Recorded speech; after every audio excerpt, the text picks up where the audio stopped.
안녕하세요. 성도 여러분, 정영진 목사입니다. 오랜만에 뵙습니다. 지난주에는 또 여러분들이 오프라인을 예배로 드리지 않았습니까? 다들 아주 은혜 또 많이 받고 또 오랜만에 얼굴들 뵈니까 참 좋았으리라 확신이 듭니다. 늘 그 오프라인으로 여러분들이 그 교회당에서 만난다면 어떤 생각이 드냐면요. 제가 여기 오기 전에 마지막으로 우리가 그 오프라인 예배를 한번 드렸잖아요. 그 교회 잔디 위에서. 그때가 너무 생생해요. 아주 참 좋았거든요. 계속해서 여러분들이 그렇게 이어갔으면 좋겠고요. 또 이제 우리가 1월부터는 또 새로운 변화가 있을 거니까 우리 또 그러한 마음가짐을 가지고 나갔으면 좋겠고요. 그리고 또 미국에서는 이제 대선이 드디어 끝났더라고요. 끝나고 이제 바이든 대통령이 이제 당선이 됐는데요. 이제 바이든 시대가 온 것 같습니다. 미국도 이제 새롭게 새로운 시대를 준비하는 것 같아요. 여러분 우리가 어떤 사람이 대통령이 되건 그것보다 더 중요한 것은 결국은 한 나라의 왕은 하나님이 허락하시는 거잖아요. 그래서 우리가 할 것은 기도하면서 계속해서 이 나라가 또 이 교회들이 잘 하나님 안에서 잘 나갈 수 있도록 계속 기도하는 마음으로 나가면 됩니다. 어찌됐든 오늘 또 우리가 기도하고 예배 시작하도록 하겠습니다. 기도하겠습니다. 하나님 아버지 감사합니다. 하나님 오늘도 저희들에게 하나님께서 은혜로 다시 불러 모아 주시고 비록 온라인 예배지만 영으로 예배드리는 그 거룩한 시간 되게 하여 주시옵소서. 모두가 한 마음으로 정말 이 예배를 통하여서 하나님 말씀의 은혜를 받고 또 하나님 주시는 영감을 얻어 한 주간 살아갈 수 있는 힘을 허락하여 주시옵소서. 온 성도가 각처에 다른 곳에 있지만 하나님 또 얼굴을 비록 보진 못하지만 그럼에도 불구하고 우리 모두를 영으로 하나 묶어 주시옵소서. 오늘 예배 가운데 주님께서 임재하여 주시고 주님께서 영으로 우리의 마음을 한 영혼으로 묶어 주셔서 우리 주 예수님의 이름으로 기도드리옵나이다.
주님의 얼굴을 온 세상 향하네. 권능의 발을 드셨네. 주의 영광 이곳에 가득해. 우린 손에 주님과 함께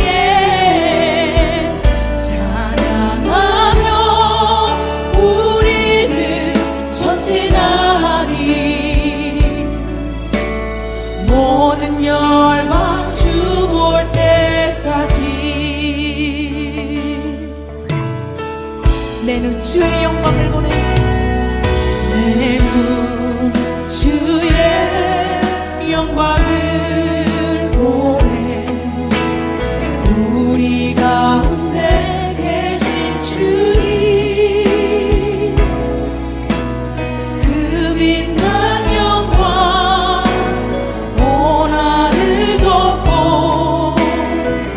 그 찬송 온 땅 가득해.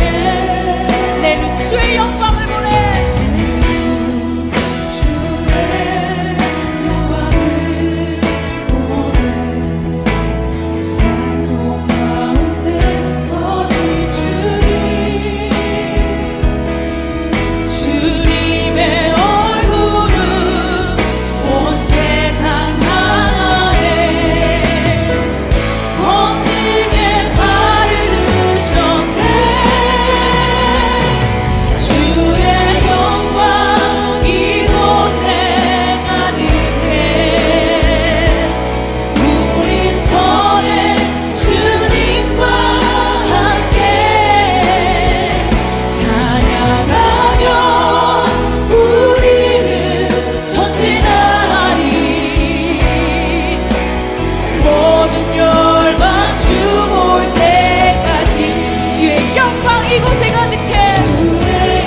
여러분들만 고백하겠습니다. 주의 영광 이곳에 가득해.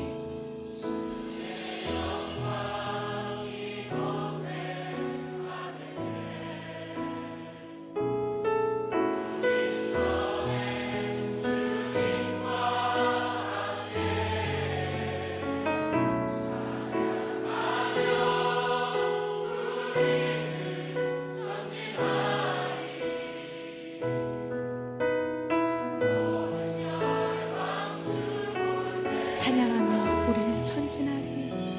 찬양하며 우리는 천진하리. 모든 열방 주 볼 때까지.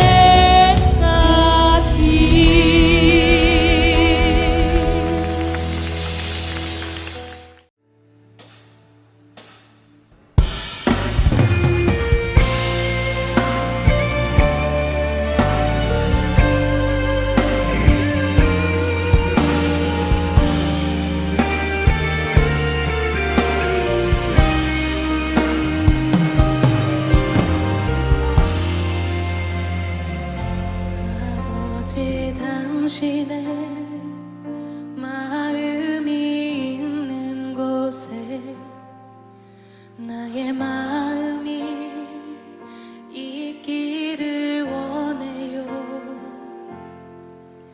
아버지 당신의 눈물이 고인 곳에 나의 눈물이 고이길 원해요.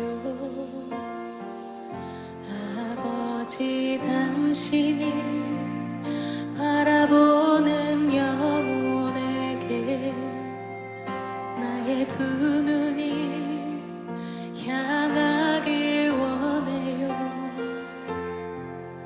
아버지 당신이 울고 있는 어두운 땅에 나의 두 발이 향하길 원해요. 나의 마음이 아버지의 마음 알아. 내 모든 뜻 아버지의 뜻이 될 수 있기를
하옵소서.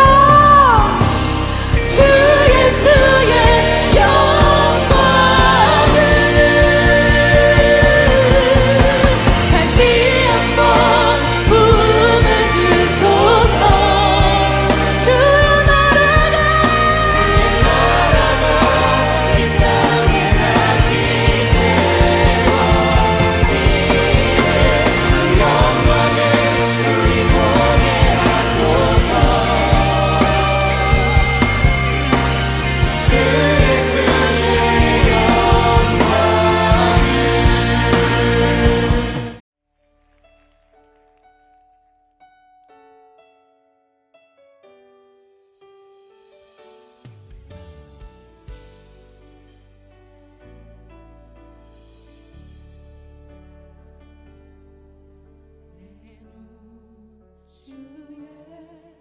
영광을 보내 우리 가운데 계신 주님 그 빛난 영광 온 하늘 덮고 그 찬송 온 땅 가득해 내 눈 주의 영광을 보내 찬송 가운데 서신 주님의 얼굴을 온 세상 향하네 권능의 발을 드셨네 주의 영광 이곳에 가득해 우린 선해 주님과 함께 찬양하며 우리는 전진하리. 자, 오늘은 하나님을 기쁘시게 하는 삶, 하나님을 기쁘시게 하는 삶이란 제목으로 하나님 말씀 전하도록 하겠습니다. 자, 이제 이번 주부터는 이제 이 데살로니가 전서 말씀을 살펴보고 있잖아요. 우리 전 교인이 지금 큐티 하고 있는데요. 여러분 큐티 계속 하고 계시죠? 근데 너무 못한다고 죄책감 가질 필요는 없어요. 여러분 제가 지금까지 목회하면서 여러분들에게 푸시하고 죄책감을 준 적은 별로 없는 것 같습니다. 다만 여러분 말씀 묵상을 꾸준히 하십시오. 결국은 말씀밖에 남는 게 없어요. 어느 사건이 터지고 어떤 문제가 터지고 뭐가 있어도요. 누구와 질병으로 다치고 아프고 하더라도 결국은 여러분들에게 남는 거는요. 하나님 말씀밖에 없더라고요. 그래서 이 세상의 모든 것은 망하나 오직 주의 말씀은 영원하라는 말씀이 있잖아요. 정말 하나님 말씀만이 영원합니다. 그러므로 여러분들께서 계속해서 하나님 말씀 붙잡고 그 큐티 교제를 통해서 말씀 나누세요. 여러분 큐티 교제를 통해서 큐티를 하면 좋은 게 있어요. 말씀이 그 두꺼운 책으로 볼 때는 이게 양이 많으니까 어때요? 이 보다가도 쉽게 넘어가잖아요. 집중이 잘 안 되는 수도 있잖아요. 그죠? 전체 숲은 볼 수 있을 수 모르겠지만 디테일한 게 이제 놓칠 수 있는데요. 근데 큐티를 책을 통해서 하면 딱 그 매일매일 10구절 혹은 15구절 몇 구절이 안 되잖아요. 근데 그걸 압축적으로 이 양 페이지에 딱 펼쳐지니까 말씀이 구절구절이 굉장히 눈에 잘 들어오잖아요. 그래서 저도 이번 주에도 계속 이제 말씀을 보는데요. 특히 이제 오늘은 이제 우리가 데살로니가 전서 4장 1절부터 12절 말씀을 가지고 살펴보려고 하는데요. 이 말씀을 보는데도 1절도 좋고요. 또 가다 보니까 3절, 4절, 또 뒤에 가니까 마지막 구절에도 그 구절들이 쏙 눈에 들어오는 거예요. 그래서 오늘은 이 하나님을 기쁘시게 하는 삶이라는 제목으로 여러분들이 다 큐티했던 본문을 가지고 말씀 살펴봅니다. 오늘 성경 말씀은요. 오늘 말씀인 어떻게 하면 하나님을 기쁘시게 할까에 대해서 가르쳐 주고 있어요. 어떻게 하면 하나님을 기쁘게 할까? 우리가 중요한 거잖아요. 그죠? 하나님이 우리를 바라보실 때 우리의 삶을 보고 우리의 믿음 생활을 보고 기뻐하시는가? 라고 하는 질문은 항상 우리가 던질 수 있는 거예요. 특별히 코로나 시대를 살아가고 있잖아요. 그죠? 우리가 지금 코로나 시대를 살아가고 있는데, 이런 질문이 생기지 않습니까? 이 코로나 시대 때, 온라인 예배를 드리는 이 시대 때, 어떻게 신앙생활하는 것이 하나님이 기뻐하실까? 여러분 이런 질문 던져보지 않았습니까? 사실 지금 한국에 보니까요, 많은 신학자들과 전문가들 집단들이 그런 질문을 던지고 전부 다 탐구해가요. 그러니까 이 코로나 시대를 어떻게 살아갈 것인가? 즉 하나님의 사람으로. 그러니까 오늘 사실은 이 데살로니가 4장 말씀이 1절에 보면은 하나님을 기쁘시게 하는 그 삶에 대해서 얘기를 하는 거거든요. 그래서 이 챕터가 다 그 얘기예요. 그래서 어떻게 하면 이 코로나 시대에 하나님이 기뻐하는 삶을 살 수 있는 것인가? 모두에게 던져지는 질문인 거죠. 근데 오늘 여러분 이 데살로니가 4장 말씀은요, 그것에 대해서 어떻게 살아갈 것인지 세 가지에 대해서 얘기를 하거든요. 근데 여러분 우리가 본론으로 들어가기 전에 보통 우리는 어떻게 생각합니까? 이 코로나 시대 때 온라인 예배를 드리니까 뭔가 부족한 게 많잖아요. 어떻게 사는 것이, 어떻게 믿음 생활하는 것이 하나님이 기뻐하시는가? 보통 사람들이 이렇게 생각들을 하는 것 같아요. 가령, 여러분들이 그 예배를 한 번밖에 드리지 않는 사람들 있잖아요. 그게 온라인이든 그게 우리가 오프라인의 현장 예배든 간에 예배를 딱 한 번만 드리는 사람들은 괜시리 뭔가 죄책감이 생기는 거예요. 일주일 내내 아무것도 안 하고, 그냥 주일 딱 한 번 예배 드리니까 뭔가 하나님 앞에 잘못 사는 것 같아요. 그래서 그런 사람들은 어떻게 행동을 취하겠습니까? 넥스트 스텝이. 이런 사람들은 내가 예배를 3번 드려야겠다. 그래서 우리 교회 온라인 예배 한 번 드리고 또 다른 교회 온라인 예배 한 번 드리고 또 수요일 날 온라인 예배를 또 하나 또 다른 걸 걸쳐서 또 드리고 또 어떤 사람들은 또 어디 가서 또 예배 드리고 뭐 어느 곳에 가서 예배를 3번, 4번 드린다. 내가 한 번밖에 드리는 건 죄스러워 해서 막 여러 번 드리려고 하는 그런 어떤 마음들이 생기잖아요. 그렇게 대처하는 사람도 있겠죠. 또 이런 분이 있을 거예요. 선교 헌금을 옛날에는 했는데 뭔가 좀 재정적으로 어려워져서 못하고 있는 사람들은 괜시리 코로나가 닥치니까 어떤 마음이 들겠어요? 그런 사람들은 내가 다시 선교 헌금을 해야겠다. 내가 다시 선교 헌금을 내야 되는데 이런 쪽으로 이제 생각을 하지 않습니까? 또 뭐 요즘 같은 경우는 온라인 예배를 드리니까 이게 뭔가 부족한 예배 같잖아요. 그죠? 그래서 하나님께 이거 뭔가 이랬으면 안 된다 싶어서 무조건 다시 현장 예배를 무조건 드려야 돼. 뭐 코로나가 심하건 안 심하건 무조건 드려야 돼. 이렇게 이제 가는 사람들이 있잖아요. 여러분, 근데 이렇게 가는 것이 반드시 나쁜 건 아니에요, 여러분. 당연히 부족한 부분이 있으면 채워나가고 해야 되는데요. 그런데 여러분, 오늘 이 데살로니가 4장 말씀이 주는 메시지를 한번 보자고요. 이 데살로니가는요, 하나님을 기쁘시게 하는 삶에 대해서 3가지로 얘기를 하거든요. 그게 첫 번째는 뭐냐면요. 거룩함이에요. 거룩함. 두 번째는 서로 사랑함이에요. 서로 사랑함. 세 번째는 뭐냐면 일하기를 힘쓰라는 거예요. 너의 손으로 일하기를 힘써라. 이 3가지입니다.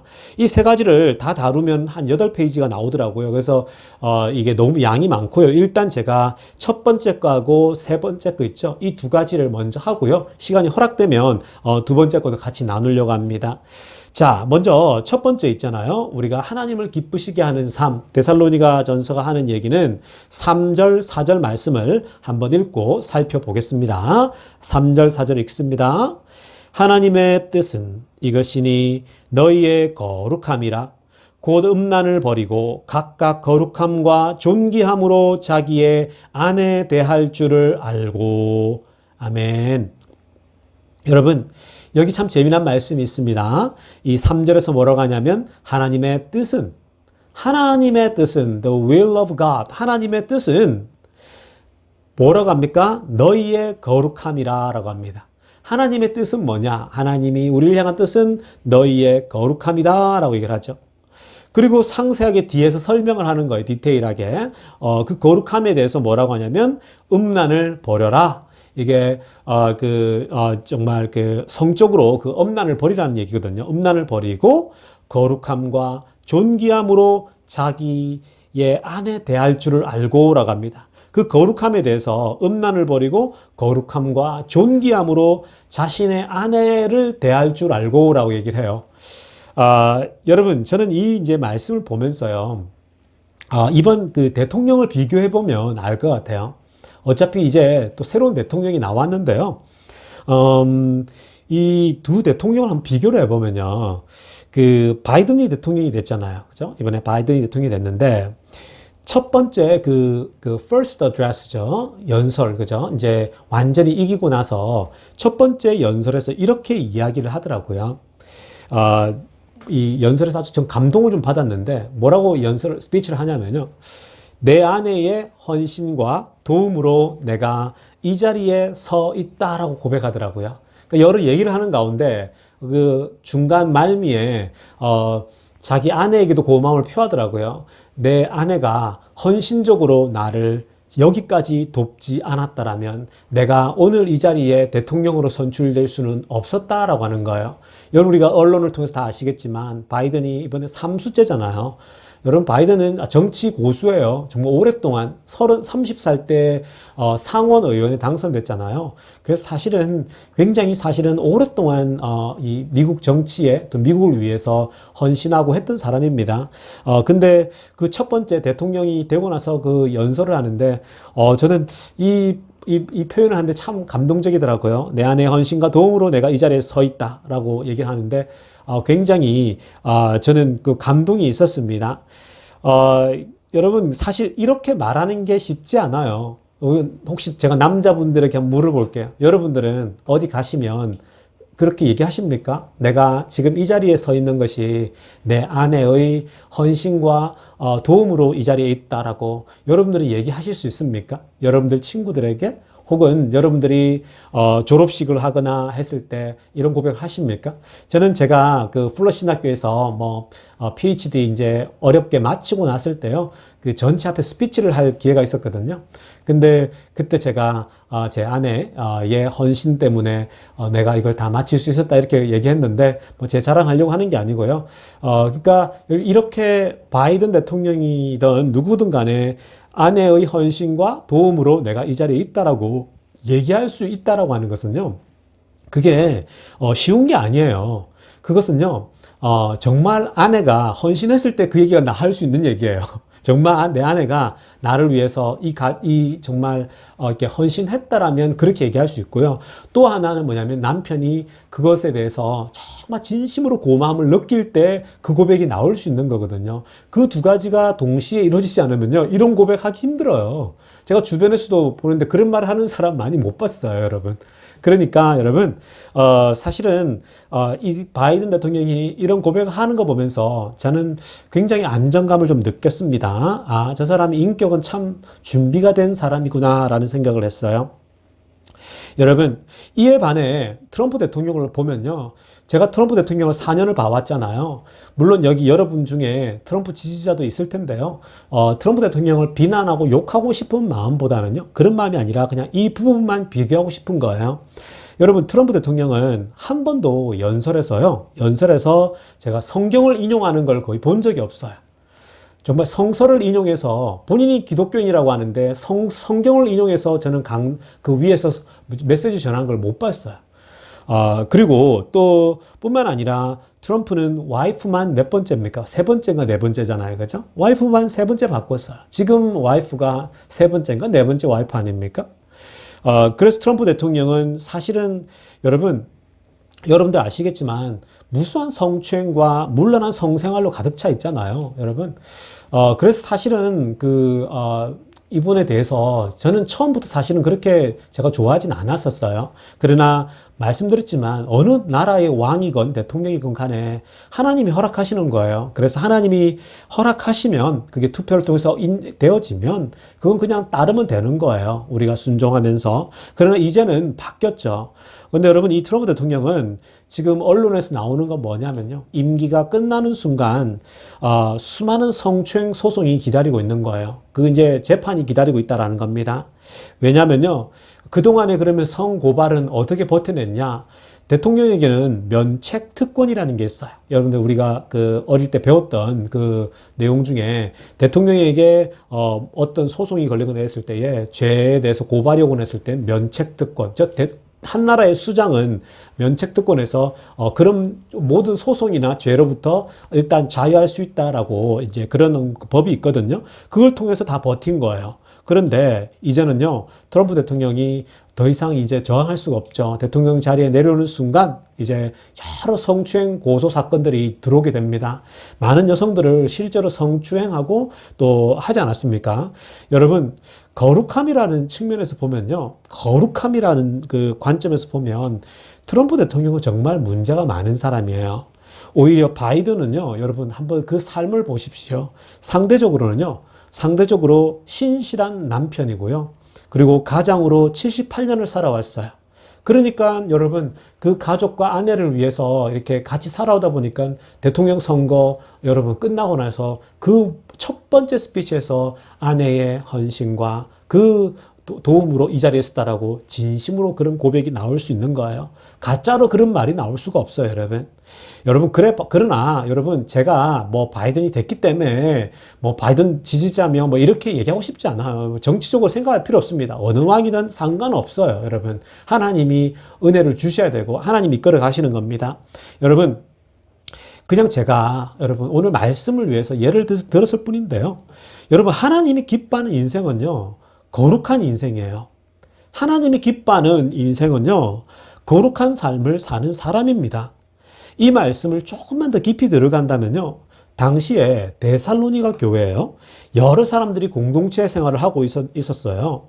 그런데 교회는 다니는데 이런 성적으로는 굉장히 문란한 거예요. 섹슈얼리 굉장히 문제가 많았던 거예요. 그래서 바울이 이 얘기를 하는 겁니다. 고린도 교회도 마찬가지였어요. 고린도 교회도 교회는 커가고 교인들이 많아지는데 거기에서 성적으로 굉장히 위험했잖아요. 그죠? 교인들끼리도 문제가 생기고 막 서로 와이프의 눈이 맞아가지고 그렇게 간 게 고린도전서거든요. 근데 데살로니가 교회도 마찬가지예요. 오늘 데살로니가 교회 안에도 성적인 문제가 있는 거예요. 그래서 이 바울은 데살로니가 전서를 쓰면서 이 데살로니가 교회를 향해서 그 얘기를 하는 거예요. 너희들이 하나님을 기쁘시게 하는 삶이 뭐냐? 교회에 와서 예배 드리는 거? 그거 중요하지. 그러나 하나님을 기쁘시게 하는 삶은 네 삶을 보라는 거야. 네가 거룩해야 된다고 하는 거야.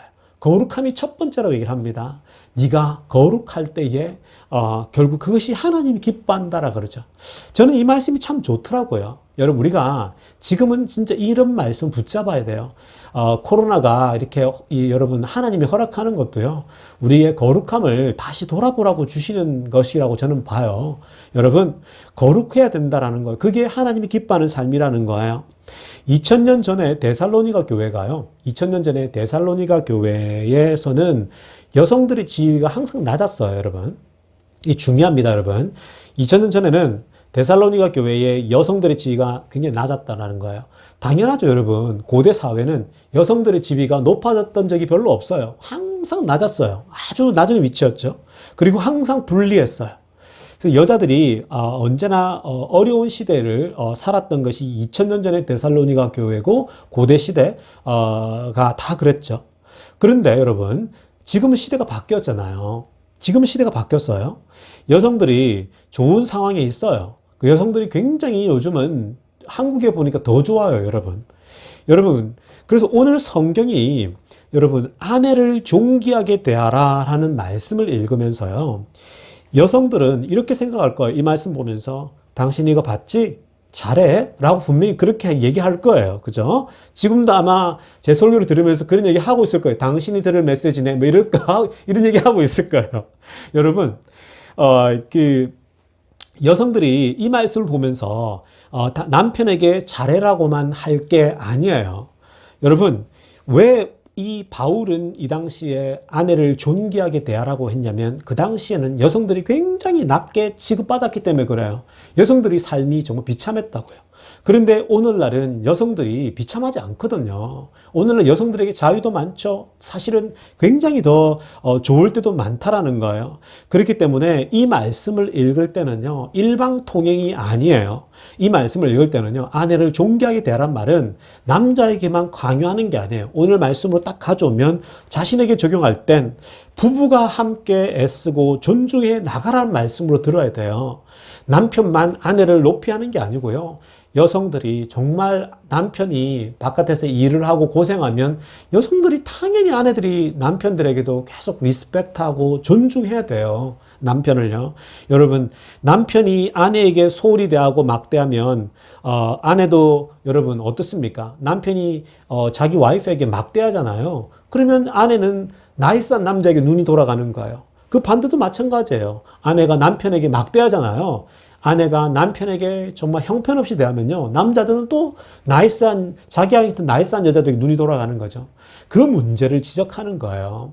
그러니까 성도 여러분, 이 부부지간에 거룩해지기 위해서는요, 정말 서로가 애써야 되는 거예요. 이게 바로 오늘 3절, 4절 말씀에서 너희들이 하나님의 뜻은 거룩함이라고 하는데 그 디테일함이 음란하지 말고 서로가 그 아내에게 존중하라고 그러지 않습니까?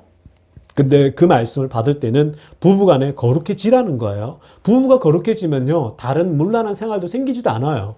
부부의 삶이 깨지니까 자꾸만 그런 다른 성적인 문제가 생기기도 하는 거거든요.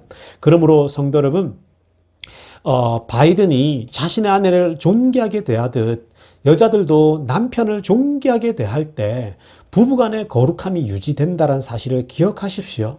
예배 한두 번 더 드리는 것이 우리를 거룩하게 하는 게 아니에요.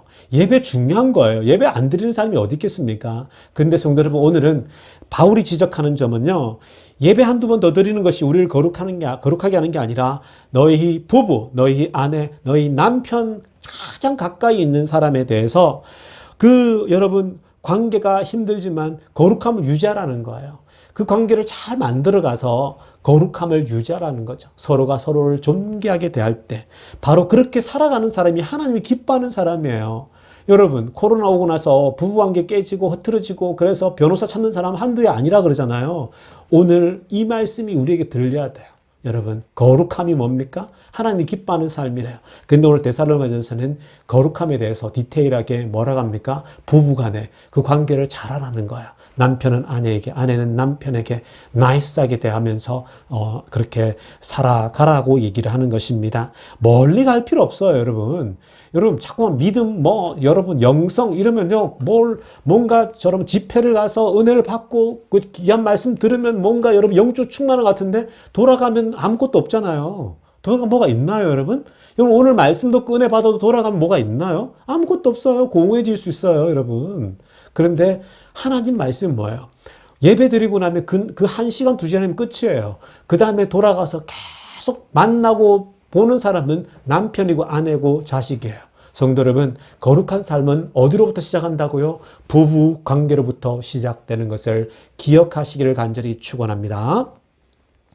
자, 두 번째는요, 제가 원래 두 번째는 서로 사랑하라 였잖아요. 근데 그 부분을 넘어가고 마지막 부분, 정말 하나님을 기쁘시게 하는 삶은 일하기를 힘쓰는 삶이다라는 거예요. 일하기를 힘쓰는 삶이 거룩함이다라고 하나님을 기쁘시게 하는 삶이라고 얘기를 합니다. 그 11절, 12절 말씀입니다. 11절, 12절 말씀에서 이렇게 얘기를 합니다. 제가 읽어봅니다. 또 너희에게 명한 것 같이 조용히 자기 일을 하고 너희 손으로 일하기를 힘쓰라. 이는 외인에 대하여 단정히 행하고 또한 아무 궁핍함이 없게 하려 함이라. 아멘. 여러분, 이 말씀도 참 재밌습니다. 저는 이 말씀을 마지막에 읽는데요. 개인적으로 참 은혜가 되더라고요. 여러분, 하나님을 기쁘시게 하는 삶이 우리가 생각할 땐 예배 한 번 드릴 걸 3번 드려야 되고, 새벽 기도 한 번 할 걸 4번 드려야 되고, 자꾸 그렇게 생각들을 하잖아요. 그죠? 그런 것이 하나님을 기쁘시게 하는 삶이라고 생각하는데, 오늘 말씀 데살로니가 전서를 보면요, 교회에 나오고 있는 사람들에게 그 얘기를 하지 않고요, 첫 번째는 거룩함을 얘기했죠. 성적으로 정결할 것을 얘기했죠. 두 번째, 이게 지금 오늘 두 번째 메시지는요, 너희 손으로 일하기를 힘쓰라는 거예요. 조용히 그냥 입 다물고 조용히 자기 손으로 일을 하라는 거예요. 여러분, 놀랍지 않습니까? 하나님을 기쁘시게 하는 삶이 뭐냐라고 했더니 예배 많이 드리고 이게 아니고요. 조용히 자기 일을 하고 손으로 일하기를 힘쓰라는 겁니다. 여러분, 이게 납득이 되십니까?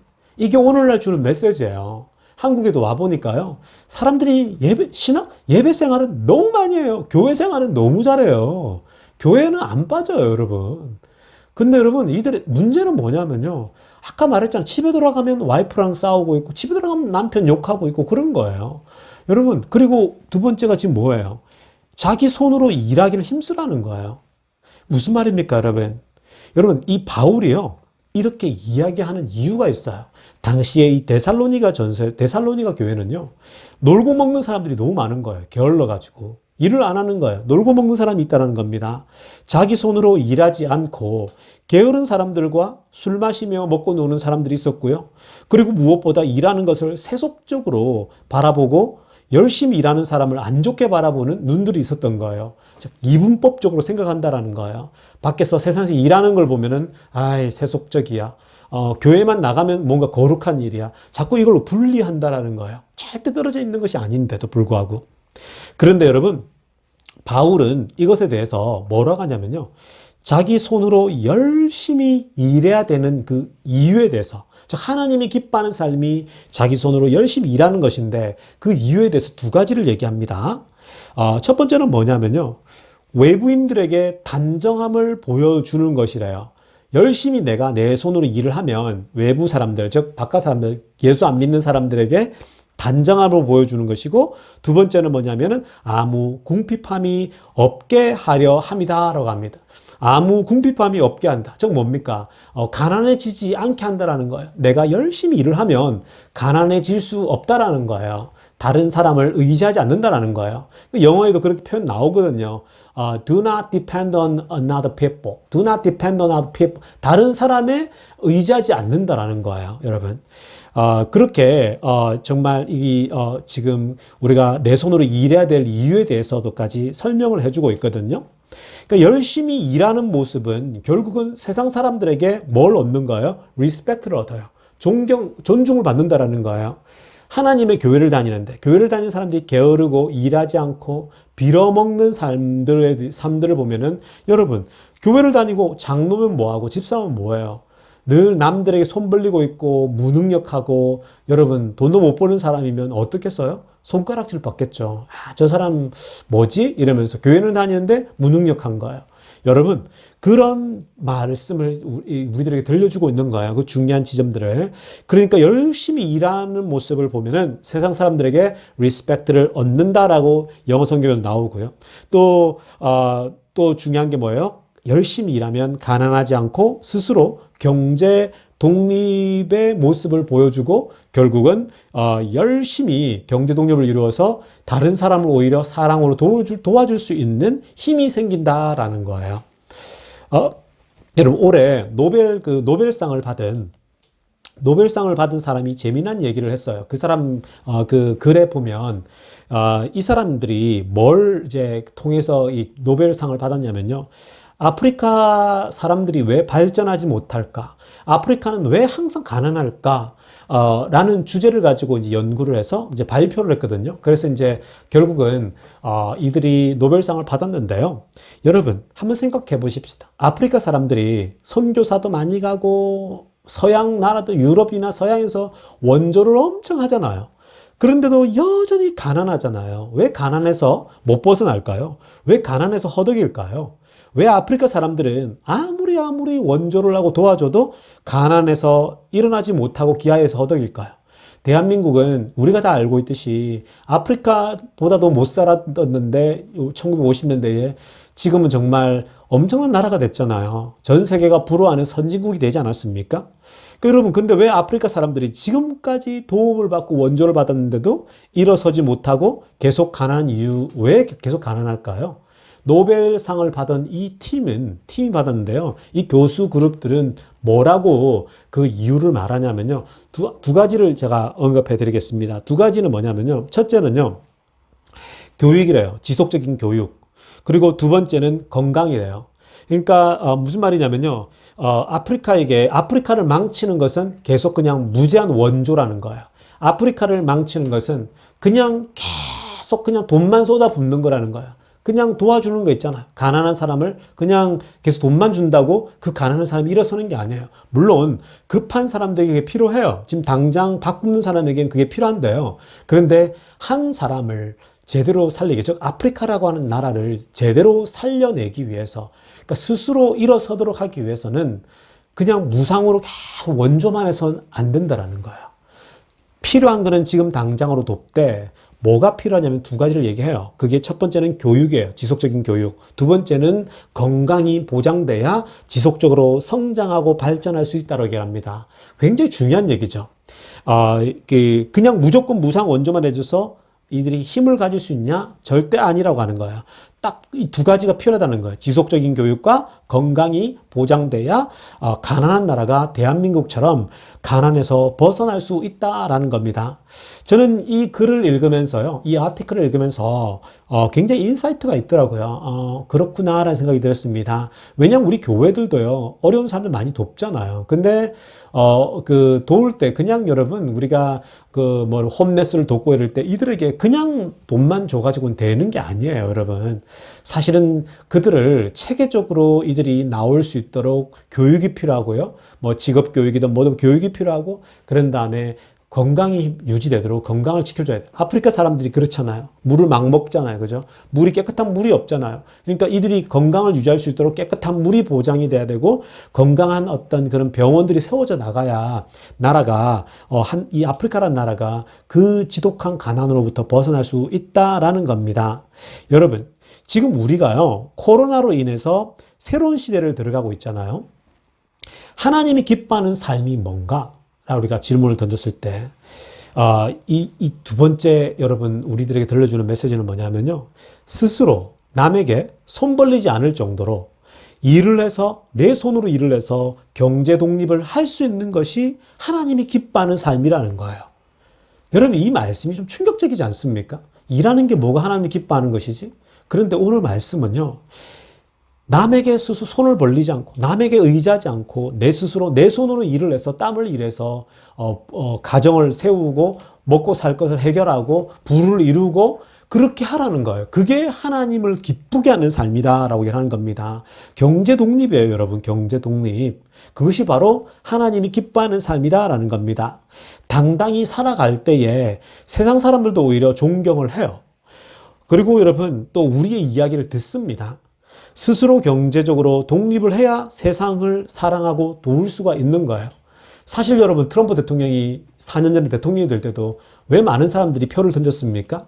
그 사람의 삶이 문제가 있음에도 불구하고, 성적인 문제가 있음에도 불구하고 왜 4년 전에 대통령을 뽑은 줄 아세요?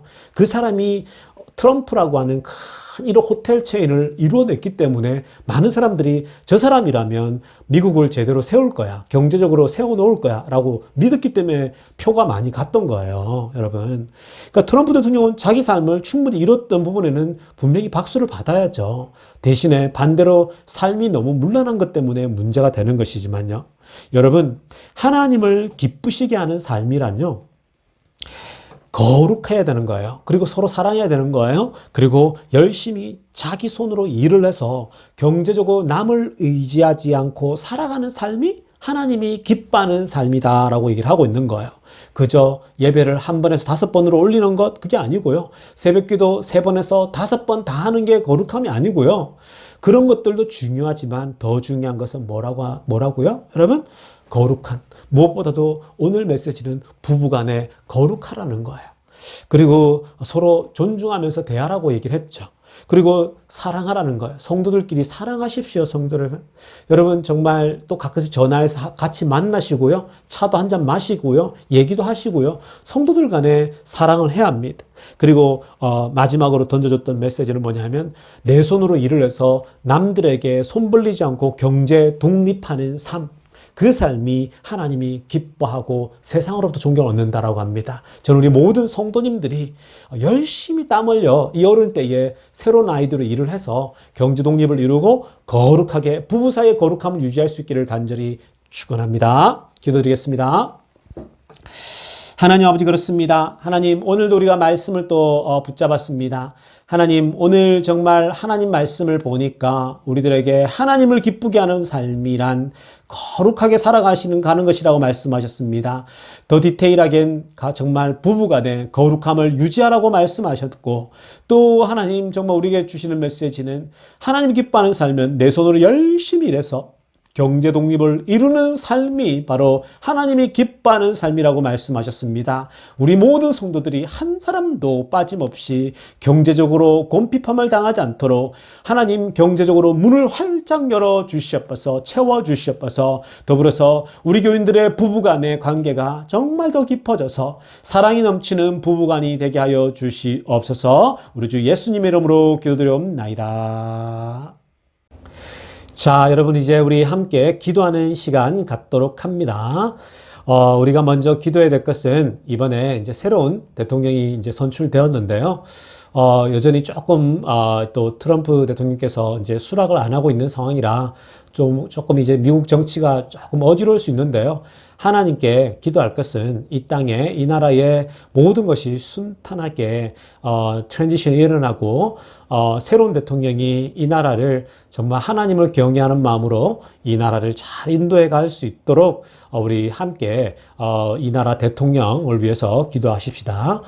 그리고 이제 새로운 대통령이 되면은 그 코로나 바이러스에 대한 정말 그 바이러스 잡기에 올인한다고 했거든요. 시작부터 정말 기도하시면서 새로운 대통령과 함께 바이러스 잡기에 나서서 이 미국이 그런 질병을 잘 관리할 수 있도록 정말 한국처럼 낮은 수에 정말 잘 관리되게 해달라고 바이러스가 우리 기도하는 마음으로 나갔으면 좋겠고요.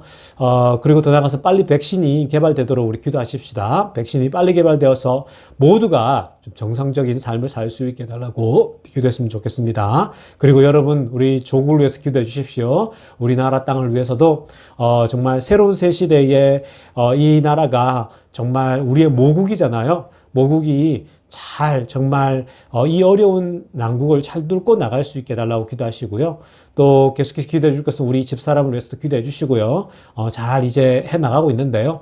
이제 다음 주면 이제 5번째 이제 항암을 합니다. 그리고 또 다음 주 토요일 날은 이제 CT 촬영을 해요. 이제 그동안 이제 어떻게 변화가 일어났는지를 살피는데요. 여러분들께서 계속 생각날 때마다 기도해 주시기 바랍니다. 그리고 우리 피로지산 가정이 이제 유타로 갔잖아요. 어느 곳에 있든지 또 정말 그 새로운 곳에서 잘 정착할 수 있게 해달라고. 아무래도 낯선 곳에는 좀 어려움이 있잖아요. 근데 그곳에서 이 가정이 흔들림 없이 뿌리를 잘 내리고 살아갈 수 있게 해달라고 기도해 주시고요. 혹 우리 교인들 가운데 이 코로나 바이러스 때문에 경제적으로 어려움을 겪는 사람이 있다면 정말 한 사람도 어려움을 겪지 않도록 하나님께서 채워주시고 먹여달라는 마음으로 함께 우리 기도하는 시간 갖도록 하겠습니다. 기도하겠습니다. 하나님 아버지, 우리가 또 간구합니다. 하나님, 이 미국 땅에 새로운 대통령이 선출되었습니다. 하나님 아버지, 이 땅에 하나님 정말 새로운 대통령을 주셨는데 하나님께서 이 세계를 움직이시고 이 역사를 이끌어 가시는 가운데 어느 나라의 왕도, 어느 나라의 제왕도 하나님이 허락하시지 않으면 어떤 왕도 허락되지 않음을 잘 알고 있습니다. 하나님 아버지, 선한 왕이든 악한 왕이든 하나님께서 허락하실 때에만 세워질 수 있는데 이번에도 하나님 바이든 대통령을 허락하셨습니다. 이 정말 새 대통령이 미국 땅을 잘 이끌어 나갈 수 있도록 지혜를 허락하여 주시고 하나님을 경외하는 마음으로 이 땅을 인도하게 하여 주시옵소서. 아버지 하나님, 또 기도하옵는 것은 우리 아버지 하나님 정말 이 새 대통령과 함께 하나님 바이러스 잡기에 나설 때에 주님께서 은혜 주셔서 이 미국 땅에 바이러스가 잡히도록 은혜 내려 주시옵소서. 정말 하나님 코로나 때문에 하나님 정말 많은 사람들이 고통받고 있습니다. 실업자가 많이 생기고 정말 많은 사람들이 또 가게들이 문을 닫아야 되는 어려운 환경 속에 있습니다.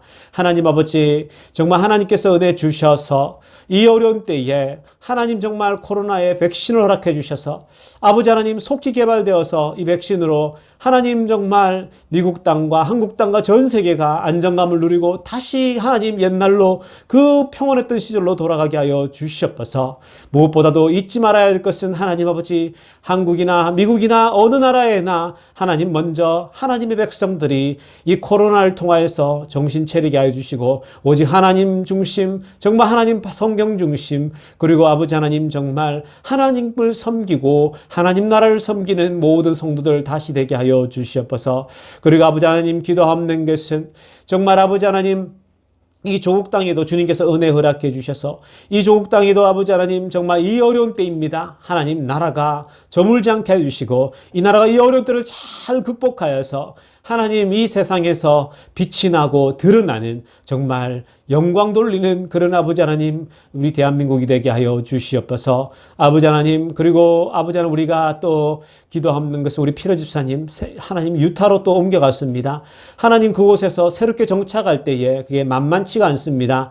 우리 피로 집사님께서 정말 그곳에서도 하나님께서 은혜 주시는 대로 잘 세럴다운하게 해주시고 세럴다운하여서 하나님 정말 그곳에서도 좋은 교회 허락해 주시고 좋은 목사님 허락해 주시고 그래서 아버지 하나님 물질적으로 어려움 없게 그곳에서도 하나님 정말 건강한 그리스도인의 가정을 이루어가게 하여 주시옵소서. 하나님 또 기도합니다. 우리 교인들 가운데 한 사람도 코로나 바이러스 때문에 물질적으로 어려움 겪지 않게 하여 주시고 하나님 정말 여러 또 아버지 하나님 행정적으로나 또 아버지 하나님 또 아버지 하나님 여러 또 시스템적으로나 아버지 어려움 당하지 않도록 지켜 주시옵소서.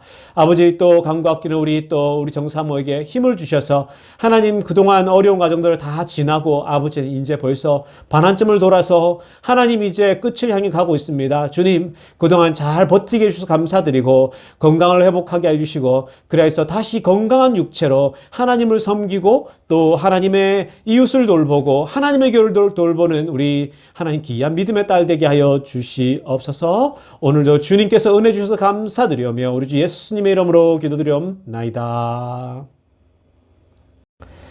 이제 축도하고 우리 예배 마칩니다. 이제는 우리 구주 예수 그리스도의 은혜와 하나님 아버지의 놀라우신 사랑과 성령의 깊은 충만하심이 오늘도 하나님을 기쁘시게 하는 삶을 살아가는 모든 성도들 가운데 지금으로부터 영원토록 함께 있기를 간절히 축원하옵나이다.